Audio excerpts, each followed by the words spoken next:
Organization Friends of the Earth International. You mentioned the issue of tar sands. Well, a group of youth and Indigenous activists from Canada staged an action outside the United Nations Climate Change Conference this morning here in Durban, South Africa. They were protesting Canada's reliance on tar sands oil. The activists gave delegates mock gift bags containing samples of fake tar sands along with tourism brochures for Canada and Canadian flags. Democracy Now! Spoke with some of the organizers. Hello, I'm from Canada. Here's your sample of tar sands. Your ticket to catastrophic climate change. Hello. How are you doing? My name's Daniel Taselli. I'm Kashragotine Dene from Fort Good Hope Northwest Territories in Canada.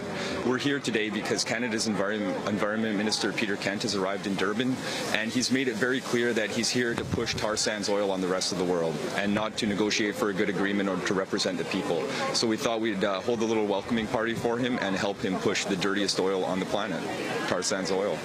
The tar sands deposit is huge in Canada. It covers an area of boreal forest about the size of Florida, and NASA scientist James Hansen has told us that if we exploit this entire resource, that's game over for the climate. That's going to push us past the tipping point of catastrophic climate change. So there's that very direct link there about the huge emissions from the tar sands, and they're skyrocketing. It's the fastest growing source of emissions in Canada.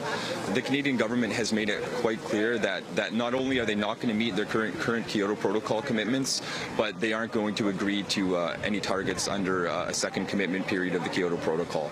And again, this is one of many tactics they use to block progress in these negotiations and tie things up here.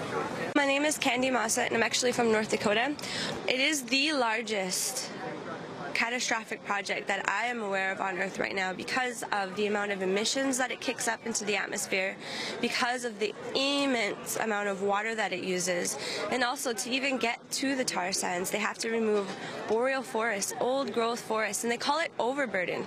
They just scrape it off and get rid of that, and then they dig down and move so many tons of earth, and then they squeeze out the last little 10% of oil that's actually in the sand, and then they have to use chemicals to make it liquid enough to be able to put it through the pipelines. It's much more toxic than any other kind of, sweet crude oil, so it's even worse.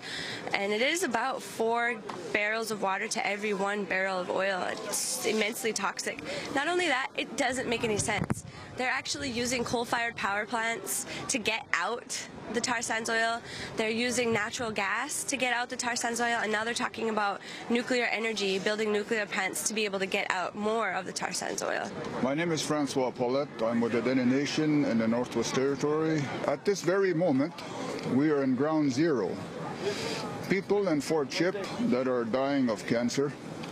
There's unknown cancers that has come into our territory.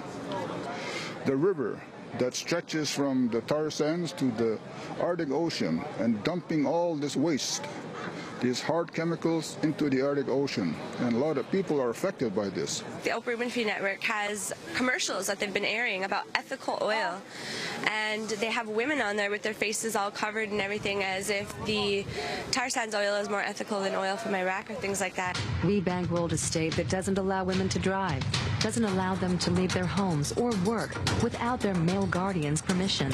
Today, there's a better way. Ethical oil from Canada's oil sands. Ethical oil, a choice we have to make. It's ridiculous and insane. There's human rights abuses. People are dying in Canada as a result of the tar sands, and there is no such thing as ethical oil anywhere.